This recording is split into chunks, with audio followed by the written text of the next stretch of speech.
বাড়ির আরও কিছু ভিডিও বেঁচে আছে যেগুলো তোমাদের সাথে আজকে শেয়ার করে দিই ভাবলাম। আমি আর মাসি এসেছিলাম হনুমান মন্দিরে। বজরংবলীর এই মন্দিরটা আমাদের বাড়ির একদম কাছে, ফার্মের কাছে। মাসিকে আমি পাশের গ্রাম থেকে নিয়ে আসলাম, যেখানে আমার মামার বাড়ি, সেখান থেকে। তো এই কদিন আমার কাজ হয়েছিল প্রত্যেকদিন সন্ধ্যাবেলায় মাসিকে আনতে যাওয়া। এবারে যে গাড়িটা কেনার পরে মাসিকে রোজ আনতে যাওয়ার মজাটাই খুব আলাদা ছিল। মাসিকে নিয়ে এসে মঙ্গলবার ছিল সোজা হনুমান মন্দিরে। প্রত্যেক মঙ্গলবারে বজরংবলীর মন্দিরে প্রদীপ জ্বালানো নাকি খুব ভালো। যাদের বাড়ির কাছে বজরংবলীর মন্দির থাকে তাদের তো অন্তত যে জ্বালানোটা খুবই ভালো। তো ফার্মের ভেতরে এই মন্দিরেতে প্রত্যেক মঙ্গলবারই মাসি আসে প্রদীপ জ্বালাতে। তো প্রদীপ জ্বালানো হয়ে গেল, এবার আমরা বাড়ি চলে যাব। মাসিকে বললাম যে একটু ভিডিওটা করো, তো দেখো এবার মাসির ভিডিও করা। মাসির ভিডিও দেখে আমার নিজেরই মাথাটা ঘুরছে। ভিডিওতে মেন উদ্দেশ্য যে কী ছিল আমি বুঝতে পারছি না, লাইটটাকে তোলা না আমাকে তোলা। যাই হোক, তাও যে মাসি ভিডিওটা করে দিয়েছে এই অনেক। ফার্মের ওখানটা খুবই অন্ধকার ছিল, দূরে একটা আলো জ্বলছিল, তাই মাসিকে বললাম এখানে এসো, তুমি আগে চলে আসো, ততক্ষণে আমি গাড়িটা ব্যাক করে নিই। আর ঠান্ডাটা তখন ভালোই পড়ে গেছিলো। যখন গেছিলাম তখন বিকেলবেলা ছিল, অতটাও ঠান্ডা লাগেনি। বাট যখন আসলাম তখন প্রচণ্ড ঠান্ডা লাগছিল। সে আমাকে বলেছিল একটা চাদর ঢাকা নিতে, কিন্তু আমি আর বললাম ছেড়ে দাও। তবে এটা একদম বাড়ির কাছে চলে এসছে, আর কোনো চিন্তা নেই। এবার আবার বাড়িতে যে আমাদের রাত্রেবেলায় সেই ফিস্ট আছে, সেই বাড়ির পিছনে পুরনো বাড়িতে। বাড়িতে তো নয়, ঠান্ডায় এই উঠোনে।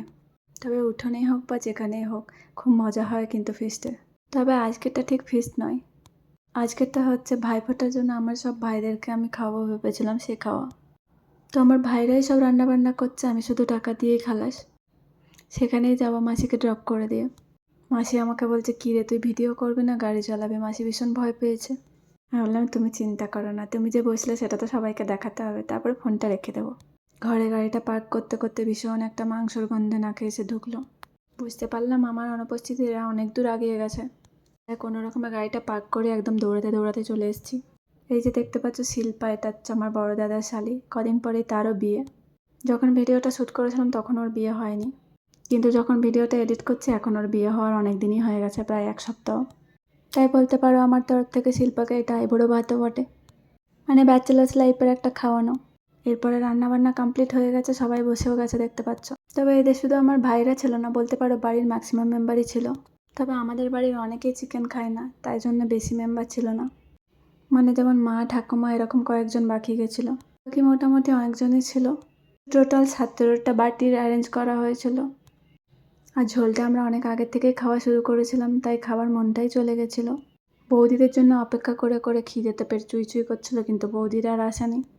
তাই জন্য আমি আর ধৈর্য সহ্য না রাখতে পেরে বললাম আমাকেও খেতে দিয়ে দে। বলে পরেও কিন্তু খেতে পারলাম না, মন তো ভালো আমার।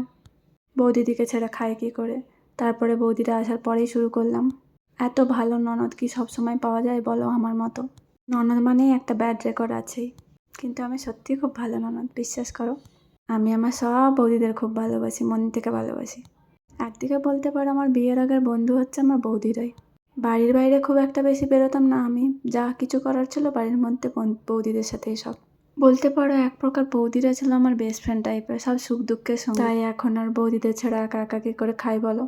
তারপরে খাওয়া দাওয়া করে বৌদি বাসন ধুতে বসেছিল, কিন্তু বৌদির দেওররাও কিছু কম যায় না। আমার দাদারা মানা করলো, বললে ধুতে হবে না, কালকে সকালবেলায় কাজের বউ আসবে, ও ধুয়ে দেবে।